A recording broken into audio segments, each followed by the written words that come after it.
ndozvo Nchamisa akonzeresa nhau yeZig yatopengesa nokuti mashoko akataura paangoti geje Zig nebhondi zvakafanana takava tatoona vanhu vatoka mathreats ekuti nozvo Nchamisa ngatibegwe mapurisa nekuti ari kuenda against mutungamiri wenyika ari kuda development iye ari a detriment to that. Tobva taonawo futi panapa machange moneys ari kukandirwawo futi mapurisa achinzi amachange money ndoari kuita kuti Zig rilose value, asi tabva taona kuti zvava zvakangopruvha kuti Zig iriri aiwa harina value nemashoko abuda muzara nhasi. Muri weZimbabwe sarapinda mashoko abuda nokuti bva subscribe like wotina on the bell icon.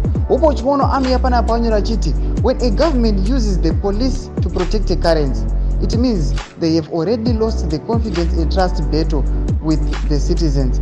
Economics doesn't need jumbox to stabilize a currency. It only needs policy fundamentals to be right.